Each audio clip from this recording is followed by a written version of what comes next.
Selling your home in a buyer's market can feel like a bit of a challenge, but with the right strategy and mindset, you can make it happen. But I'm also not here to beat around the bush. There are certain realities to selling in a buyer's market, and I don't want you to feel disillusioned about those realities. But there is good news. As long as you're willing to conform to market demands, you can still command top dollar.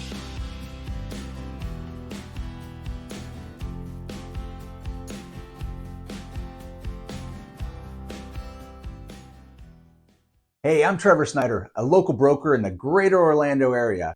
First, let's talk about what a buyer's market actually is. In a buyer's market, there are more homes for sale than there are buyers. That means buyers have more negotiating power and more options to choose from. And if you're anything like me, a numbers guy, there must be something to associate with it becoming a buyer's market.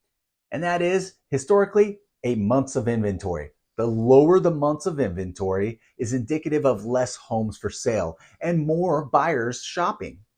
The higher months of inventory, the more homes for sale based on less buyer shopping, right? And that number is pretty agreed upon being 3 months of inventory. And currently, we're sitting at around or higher than 3.5 months of inventory in the greater Orlando area. So in other words, if we didn't get a single new listing for the next year based on the people buying homes right now, our inventory would only last 3.5 months, but it would last 3.5 months, which is a buyer's market. Okay, so we're in a buyer's market. How do you compete in this kind of market? Well, it all starts with hiring the right agent. I often tell sellers that if during our active listing, the market shifts, we need to be ahead and not behind that shift. Historically, sitting too high will and can cost you money in the end. Okay, so you hired the right agent. Maybe my wife and I, maybe somebody else, whatever. But the right agent to represent the reason for your sale. Now, we must prepare your home for showcasing. And not just showcasing its best features, your home's unique features. Every home must be highlighted for the solutions it presents to buyers' most pressing problems. That's why they're buying a new home, to better service their life, solve some of their perceived problems. So what does that mean? Making any repairs necessary. Fill in the holes in all the drywall. Only leave pictures up that can accent the space and patch everything else. Make sure everything is in working condition. Toilets flushing, faucets working without leaks, fresh batteries in the smoke detectors, maybe new light bulbs, possibly even a fresh coat of neutral paint, gray is still in. And of course, front and back yard care. This might be the most important aspect of selling that gets overlooked the most as well. First impressions, right? First impressions. When my clients walk into a home, I open the door, yell, "Realtor, realtor," and then turn back to look at their faces as they enter.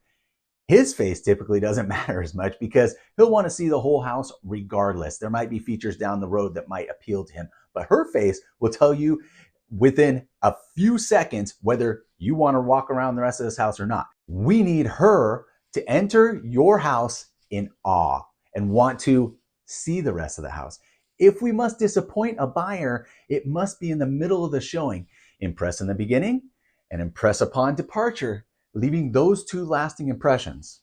In addition, when buyers first show up, they will decide in the first 15 seconds if you, as a homeowner, have been maintaining your home or not. Even if your home needs TLC, it needs to show like it was loved and maintained to the best of the owner's financial ability. Okay, now we should talk about the other few things you can do. Not everyone can, but small updates can go a long way.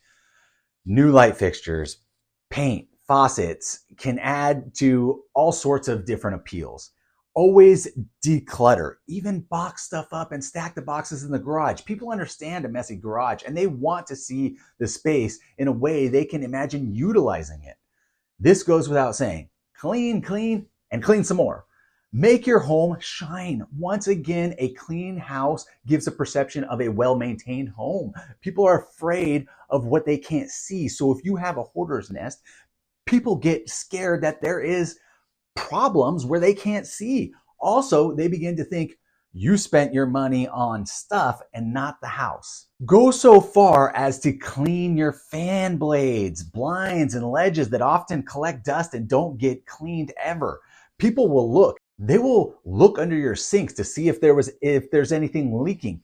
Maybe replace the wood below there, or at least organize the bottles underneath the sink. This is necessary to appeal to a buyer that holds more power on the sale than the seller, which is you.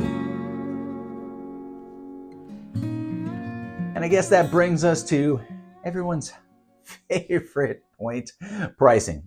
In a buyer's market, it is so important to price your home competitively. You can't be waiting for the curve to move. You must be moving the curve. Overpricing your home can leave it sitting on the market for far too long. And when it sits too long, it makes it look stale, uninteresting, and honestly, it gives the impression there might be something wrong with it.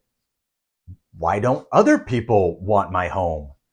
Instead, work with your agent to find that sweet spot, a fair price that will attract more buyers and lead to stronger offers, or at least competing offers. And I know you don't want to hear this, but you can't underprice a home. It's impossible. The market will drive up demand. If you do, and price will follow. You can't underprice a home, but you can overprice a home and cost yourself money in the end with constant price adjustments and staying on the market too long.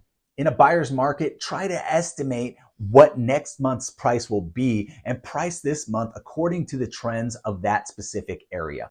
Look, if you're the only home in a highly sought after neighborhood, you might demand more.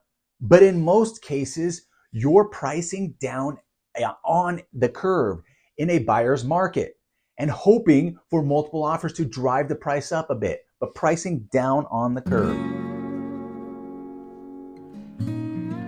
The longer your home stays on the market, the less appealing it can become to buyers. If you're getting a lot of interest but no offers, consider adjusting the price because your listing goes stale after 30 days, right?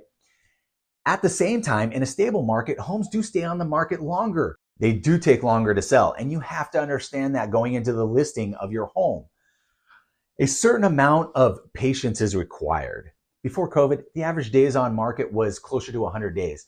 Keep that in mind. It's been weird the last 3 to 4 years where it's like 30 to 45 days on market. But if you need a quick sale, price accordingly so you can pique the interest of more people. This is where marketing matters. Your home needs maximum exposure, of course, I know, but it needs professional photography, 3D walkthroughs, virtual tours, and even video walkthroughs are a must in today's market. Those are all nice, but everything is about algorithms. How much can you offer buyers? If you want Zillow to promote your listing like crazy, you need those 3D walkthroughs. You need that professional photography. You need the virtual tours. You need the description that appeals to people. Since most buyers start their search online, make sure your listing looks amazing and that the algorithm notices more people spending more time on your listing. So they keep promoting the views.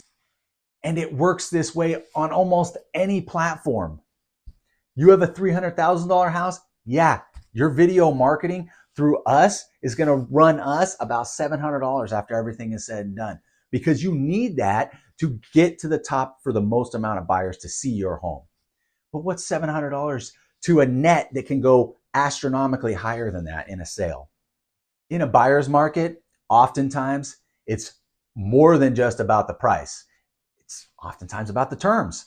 Offering incentives can help sweeten the deal. You could consider covering some of the buyer's closing costs, throwing in some extras like appliances, or offering a flexible closing date. These small gestures can make a big difference. In a seller's market, the buyer is making the gestures. In a buyer's market, let's humble ourselves and make the gestures. We want a sale. and we want a sale at the best terms for you, the seller. This brings us to the last big point of the video. Great, you've accepted an offer. What could go wrong? Well, let me tell you, in a seller's market, buyers have an inspection and are too afraid to ask for anything. They don't want to rock the boat. They want to make sure they get the house. In a buyer's market, buyers believe the inspection period is renegotiation time, and you have to be aware of that. You need a strong agent to accept the offer and be clear that unless it's a major unforeseen repair, the price of the offer reflects the current condition of the home. The inspection period is not a time for renegotiation, and that needs to be said to the other agent so they can say that to the buyers.